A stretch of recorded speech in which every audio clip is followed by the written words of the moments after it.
റിപ്പീറ്ററിലേക്ക് അല്ലേ. റിപ്പീറ്ററിൻ്റെ ക്ലാസ് ഇപ്പോൾ ഇതാ നമ്മൾ ഓൾറെഡി 2 ബാച്ച് സ്റ്റാർട്ട് ചെയ്തിട്ടുണ്ട്. അടുത്ത ബാച്ച് ഇപ്പോൾ തുടങ്ങാൻ നിൽക്കുക.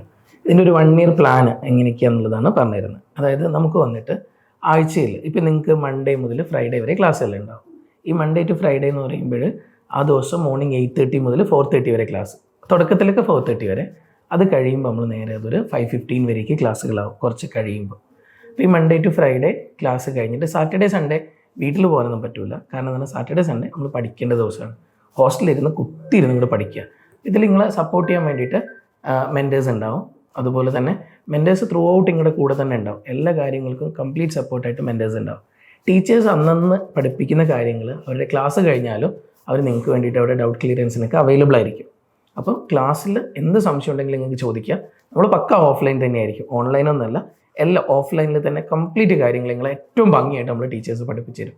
ടീച്ചേഴ്സ് എന്ന് പറഞ്ഞു കഴിഞ്ഞാൽ എല്ലാവരും ഒരു 10 വർഷത്തിന് മുകളിൽ എൻട്രൻസ് ഫീൽഡിൽ നല്ല എക്സ്പീരിയൻസ് ഉള്ള ടീച്ചേഴ്സാണ്.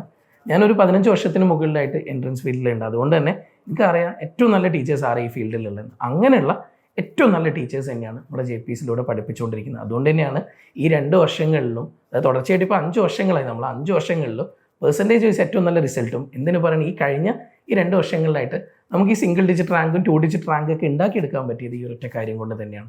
ഫാക്കൽറ്റീസ് അടിപൊളിയാണ്. നിങ്ങൾക്ക് എന്ത് കാര്യം ഉണ്ടെങ്കിലും, നിങ്ങളിപ്പോൾ എന്താ പറയുക, ഒരു ആവറേജ് സ്റ്റുഡൻ്റ് ആണ്, അല്ലെങ്കിൽ നിങ്ങൾ ഭയങ്കര സംഭവമാണ്, എന്താണെങ്കിലും ഇവിടെ എല്ലാവർക്കും ഒരേ പരിഗണന തന്നെയാണ്. ആ പരിഗണന കിട്ടുന്നതിൻ്റെ ഒപ്പം തന്നെ നിങ്ങൾക്ക് എന്ത് സംശയം ഉണ്ടെങ്കിലും ചോദിക്കാൻ പറ്റും. ഞാൻ നേരത്തെ പറഞ്ഞല്ലോ, മൺഡേ ടു ഫ്രൈഡേ ക്ലാസ്. ഇത് കഴിഞ്ഞിട്ട് നമുക്ക് വന്നിട്ട് മുന്നോട്ടേക്കുള്ള കാര്യം കൂടെ. നിങ്ങൾ ഈ മൺഡേ ടു ഫ്രൈഡേ ക്ലാസ് കഴിഞ്ഞിട്ട് നെക്സ്റ്റ് മൺഡേ ആ ആഴ്ചയിൽ പഠിച്ച മുഴുവൻ ചാപ്റ്ററുകൾ എക്സാം ആയിട്ടുണ്ടാവും. 3 ചാപ്റ്റേഴ്സ് ആയിരിക്കും നമ്മൾ തീർന്നിട്ടുണ്ടാവുക. അങ്ങനെ ഒരു മാസം കഴിയുമ്പോൾ 12 to 15 ചാപ്റ്റേഴ്സ് തീർന്നിട്ടുണ്ടാവും. അപ്പോൾ അതിൻ്റെ ഒരു മെഗാ ടെസ്റ്റ്. ഈ മെഗാ ടെസ്റ്റ് ആകുമ്പോഴാണ് പല കുട്ടികളും വീണു പോകാം. അങ്ങനെ വീണു പോകരുത്.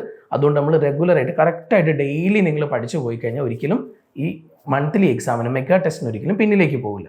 ഈ മെഗാ ടെസ്റ്റ് കഴിഞ്ഞാലോ 2 മാസം കഴിയുമ്പോൾ ഒരു ഗ്രാൻഡ് മെഗാ ടെസ്റ്റ്.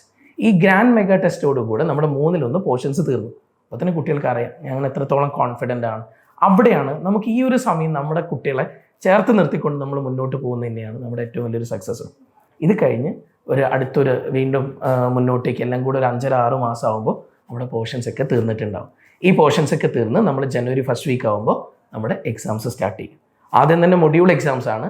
ഒരു ദിവസം 8 ചാപ്റ്റേഴ്സ്, അടുത്ത 3 ദിവസത്തെ ഗ്യാപ്പിൽ വീണ്ടും 8 ചാപ്റ്റർ, പിന്നെ 2 ദിവസത്തെ ഗ്യാപ്പ്, പിന്നെ 8 to 16 ചാപ്റ്റേഴ്സ്. അങ്ങനെ കമ്പൈൻഡ് ആയിട്ട് നമ്മൾ പോയിക്കൊണ്ടേയിരിക്കും. ഫെബ്രുവരി ഒക്കെ ആകുമ്പോൾ, ഫെബ്രുവരി പാതി ആകുമ്പോൾ നമ്മുടെ പോർഷൻസ് ഈ മൊഡ്യൂൾ എക്സാംസ് ഒക്കെ തീരും. അത് കഴിഞ്ഞാൽ പിന്നെ complete model exams. Model exams ആകുമ്പോഴേക്കും നമ്മുടെ കുട്ടികളെല്ലാവരും തന്നെ സെറ്റായിട്ടുണ്ടാവും. അവരുടെ ഫുൾ റിവിഷൻസ് കഴിഞ്ഞ് അവർ വീണ്ടും എല്ലാം എങ്ങനെയാണോ ഫൈനൽ എക്സാം എഴുതാൻ പോകുന്നത് 3 മാസം മുന്നേ തന്നെ അവരവരുടെ ഫൈനൽ എക്സാംസിനെ കണ്ടുകൊണ്ടിരിക്കുകയാണ്. ലാസ്റ്റ് വന്നിട്ട് JPSന് ഏറ്റവും ഭയങ്കര ഹൈലൈറ്റിംഗ് ആയിട്ടുള്ള ഒരു കാര്യം, കുട്ടികളൊക്കെ പറയുന്നൊരു കാര്യമാണ്, നമ്മൾ ഇതുവരെ എല്ലാ വർഷങ്ങളിലും അവർക്ക് പ്രോപ്പറായിട്ടുള്ള പ്രാക്ടീസ് കൊടുത്തതിന് ശേഷം അവർ എക്സാം സെൻറ്ററിലേക്ക് തന്നെ കൊണ്ടുപോകും. നമ്മൾ നീറ്റ് എക്സാം എവിടെയാണോ നടക്കുന്നത് അവിടെ, മുന്നേ CBSE സ്കൂളിലായിരുന്നു, അന്ന് നമ്മൾ CBSE സ്കൂളുകളിൽ കൊണ്ടുപോയിട്ട് അവർക്ക് ക്ലാസ് കൊടുത്തു. പിന്നെ കാര്യം മാറി, ഗവൺമെൻറ് സ്കൂളിൽ കഴിഞ്ഞ വർഷം മുതൽ ഗവൺമെൻറ് സ്കൂളിലാണല്ലോ, അന്ന് മുതൽ നമ്മൾ എന്താക്കി എന്ന് പറഞ്ഞു കഴിഞ്ഞാൽ ഗവൺമെൻറ് സ്കൂളിൽ കൊണ്ടുപോയിട്ട് എക്സാംസ് കൊടുക്കാൻ തുടങ്ങി. അവിടെ വെച്ചിട്ടായിരുന്നു ഈ കഴിഞ്ഞ പ്രാവശ്യത്തെ എക്സാംസ്. നമ്മൾ 3 എക്സാംസ്, JPSൻ്റെ സ്റ്റാഫൊന്നും ഉണ്ടാവില്ല അവിടെ, കംപ്ലീറ്റ് ആയിട്ട് പുറത്തു നിന്ന് ആ ടീച്ചേഴ്സ്, അതായത് നമ്മളിപ്പോൾ നീറ്റിന് ഡ്യൂട്ടി എടുക്കുന്ന ടീച്ചേഴ്സ് തന്നെയായിരിക്കും, അവരെ വെച്ചുകൊണ്ട് സെക്യൂരിറ്റി സിസ്റ്റവും എല്ലാം സെറ്റ് ചെയ്തുകൊണ്ട് നമ്മൾ എക്സാംസ് കൊടുക്കും. അതാണ് നിങ്ങൾക്ക് കിട്ടുന്ന ഏറ്റവും വലിയ ധൈര്യം. നിങ്ങളെ സംബന്ധിച്ചിടത്തോളം പല കുട്ടികളും എക്സാമിനേഷൻ ഹോളിൽ നിന്ന് തളർന്നു പോകുന്നത് അവർ ആദ്യമായിട്ടായിരിക്കും അങ്ങനെ ഒരു ഹോള് കാണുന്നത്. ആ ടെൻഷൻ എല്ലാം കൂടെ കൊണ്ടിട്ട് അത്രയും നന്നായിട്ട് പഠിച്ച കുട്ടി പോലും പലപ്പോഴും സ്കോർ ചെയ്യാൻ പറ്റാതെ പോകുന്ന കേട്ടിട്ടുണ്ടാവും. പല കഥകളും നമ്മൾ യൂട്യൂബിൽ തന്നെ പറഞ്ഞിട്ടുണ്ട്. ഇതൊന്നുമല്ല, നിങ്ങൾക്ക് ഏറ്റവും നന്നായിട്ട് പെർഫോം ചെയ്യാൻ പറ്റണമെങ്കിൽ അവസാനത്തെ 3 എക്സാംസും ഭയങ്കര ഇമ്പോർട്ടൻ്റ് ആണ്. കൂടെ ഉണ്ടാവും. ഇത് വെറുതെ ഒരു വാക്കല്ല, വെറുതെ ചുമ്മാ കുട്ടികളെ ഇങ്ങോട്ട് കൊണ്ടുവരാൻ വേണ്ടിയിട്ട് നമ്മൾ പറയുന്ന വാക്കൊന്നുമല്ല. നിങ്ങൾ ഓരോ ആളും ഇവിടെ അഡ്മിഷൻ എടുത്ത് കഴിയുമ്പോൾ ഇത് ഞങ്ങളുടെ ഉറപ്പാണ്, ഇത് JPSൻ്റെ ഉറപ്പ് തന്നെയാണ്. ഉറപ്പായിട്ടും കൂടെ ഉണ്ടാവും. അവസാനം നിങ്ങൾ നീറ്റ് എക്സാം കഴിഞ്ഞ് അത് കഴിഞ്ഞ് നിങ്ങൾ കോളേജിൽ എത്തുന്നവരെ കംപ്ലീറ്റ് സപ്പോർട്ടായിട്ട് JPS എന്നും കൂടെ ഉണ്ടാവും. അപ്പം നമുക്ക് നന്നായിട്ട് പഠിക്കാൻ തുടങ്ങണം. അടുത്ത ബാച്ചിൽ ജോയിൻ ചെയ്തിട്ട് ഏറ്റവും നന്നായിട്ട് ഏറ്റവും ബെസ്റ്റ് റിസൾട്ട് ഉണ്ടാക്കാൻ പറ്റുന്ന രീതിയിൽ പഠിച്ചു തുടങ്ങുക. എല്ലാ സപ്പോർട്ടിനും ഞങ്ങളെല്ലാവരും ഉണ്ട്. ഓക്കെ.